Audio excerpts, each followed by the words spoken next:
우리 애들 집 마련하기 너무 어려워서 우리 집이라도 물려줘야겠는데 세금이 너무 많이 나온다던데. 이런 고민 많이 하셨죠? 안녕하세요. 여러분, 오늘은 우리 시니어들이 가장 많이 고민하시는 문제 중 하나를 다뤄보려고 합니다. 바로 자녀에게 집을 물려주는 문제인데요. 저도 3남매 키우면서 똑같은 걱정을 했었는데요.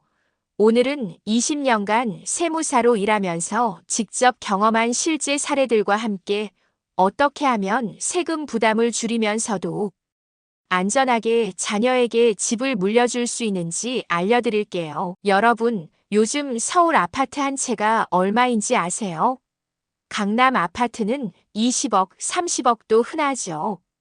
우리가 젊었을 때는 1억도 큰 돈이었는데 말이에요. 예를 들어 15억짜리 아파트를 자녀에게 그냥 물려준다면 증여세가 얼마나 나올까요? 무려 4억 원이 넘어요. 한 달 용돈이 50만 원인 분이 800개월, 즉 66년을 모아야 하는 돈이에요. 그래서 많은 부모님들이 그럼 팔아주면 되겠네 라고 생각하시죠. 맞습니다. 하지만 여기에도 함정이 있어요. 국세청에서는 이런 거래를 가장매매라고 해서 아주 꼼꼼히 들여다봅니다. 왜냐하면 실제로는 증여인데 매매로 포장해서 세금을 피하려는 경우가 너무 많았거든요. 그래서 자녀가 정말 그 돈을 낼 능력이 있는지, 실제로 돈이 오갔는지, 진짜 그 집에서 살고 있는지 확인해요. 서울 강동구에 사시는 67세 최모 씨 이야기를 들려드릴게요. 실제 제가 상담했던 사례입니다. 최 씨는 퇴직 후 13억짜리 아파트에서 부인과 단둘이 생활하고 계셨어요. 큰딸은 37세로 대기업 과장이고 사위도 공무원이었죠. 딸 내외 연봉을 합치면 1억 2천만 원 정도 되고 예금도 3억 원 정도 모아놓은 상태였어요. 어느 날 최 씨가 제 사무실에 오셨어요. 선생님, 딸이 전세살이 하는 게 너무 안쓰러워서 우리 집을 13억에 팔아주고 저희는 근처 작은 집으로 이사 가려고 해요. 그런데 딸이 13억을 한 번에 낼 수는 없으니까 일단 3억은 받고 나머지 10억은 전세로 살게 해주려고 하는데 괜찮을까요? 저는 최 씨께 중요한 질문 하나를 던졌어요. 딸분이 정말 그 집에 들어가서 살 계획이세요? 아니요. 딸은 지금 직장 근처에 전세 살고 있고 저희가 당분간 그 집에 그냥 살려고 해요. 그 순간 저는 깜짝 놀랐어요. 이 계획대로 했다면 최 씨 가족은 큰일 날 뻔했거든요. 먼저 부모와 자녀가 같은 집에 살면 진짜 전세 계약이 아니라고 국세청에서 봅니다. 둘째로 자녀가 실제로 살지 않으면 가짜 계약으로 볼 수 있어요. 마지막으로 딸 내외 소득으로는 13억짜리 집을 사기 어렵다고 판단할 수도 있고요. 다행히 미리 상담을 받아서 계획을 수정할 수 있었어요. 딸이 실제로 이사와서 살기로 하고 전세 보증금도 8억으로 줄여서 현실적으로 만들었죠. 그리고 최 씨 부부는 근처 작은 집으로 먼저 이사를 갔고요. 이런 일이 벌어지지 않으려면 전세 계약할 때 꼭 지켜야 할 게 있어요. 먼저 계약서를 제대로 써야 해요. 설마 친정 부모인데 계약서까지 써야 해? 라고 생각하시면 안 돼요. 오히려 가족이니까 더 꼼꼼히 해야 합니다.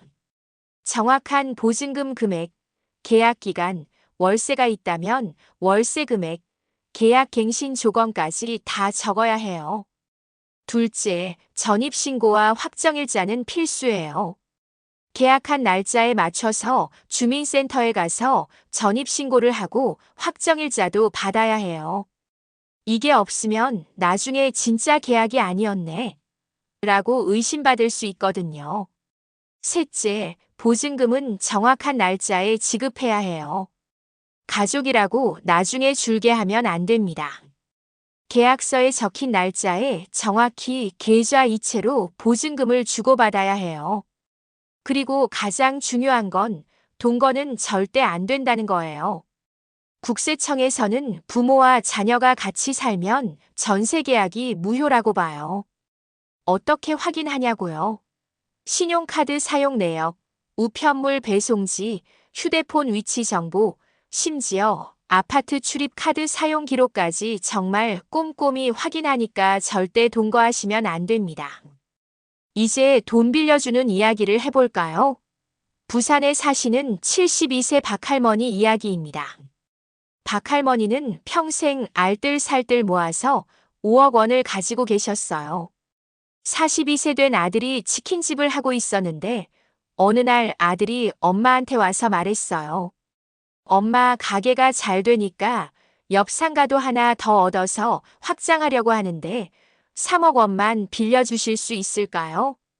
박할머니는 생각했죠. 우리 아들이 사업 확장한다는데 엄마가 도와줘야지. 차용증만 써주면 되겠네. 2022년 3월 박할머니는 아들에게 3억 원을 빌려줬어요. 차용증도 꼼꼼히 작성했죠. 차용 금액 3억 원, 이자는 연 3%, 상환기간 5년, 매월 상환액 600만 원으로 말이에요. 완벽해 보이죠? 하지만 한 달이 지나자 아들이 와서 말했어요. 엄마, 이번 달은 가게가 어려워서 돈을 못 갚겠어요. 3개월 후에는 조금만 더 기다려주세요 였고 6개월 후부터는 아예 갚지 않았어요. 1년이 지나자 박할머니도 우리 아들인데 라며 대충 넘어가더라고요. 그런데 2023년 12월 박할머니에게 국세청에서 연락이 왔어요. 박정자님, 아드님께 증여하신 3억 원에 대한 증여세를 납부하셔야 합니다. 아니에요. 빌려준 거예요. 차용증도 있어요. 박할머니가 소리쳤지만 담당자는 냉정하게 물었어요. 그럼 아드님이 갚은 기록이 있나요? 그게 아직은. 박할머니는 할 말이 없었어요. 결국 박할머니는 증여세 6천만 원에 가산세까지 해서 총 7,200만 원을 추가로 내야 했어요. 평생 모은 돈에서 또 7천만 원을 더 내야 했던 거죠. 이 일로 박할머니가 깨달은 건 차용증만 있으면 다 되는 게 아니라는 거예요. 실제로 돈이 오가고 갚은 흔적이 있어야 한다는 걸 뼈저리게 느꼈죠. 박할머니 같은 일이 생기지 않으려면 돈 빌려줄 때 꼭 지켜야 할 게 있어요. 첫째, 차용증은 아무렇게나 써서는 안 돼요. 정확한 날짜와 금액, 시중금리와 비슷한 이자율, 상환 방법과 기간, 양쪽 서명과 인장까지 다 들어가야 해요. 둘째, 현금으로 주면 증명이 어려우니까 반드시 계좌 이체로 하고 통장 내역을 보관하세요. 셋째, 정말로 갚아야 해요. 3억 원 빌렸다면 매월 최소 100만 원씩, 힘들면 50만 원이라도, 정말 어려우면 이자라도 갚아야 해요. 중요한 건 갚으려는 의지를 보여주는 거거든요. 넷째, 가족인데 이자까지?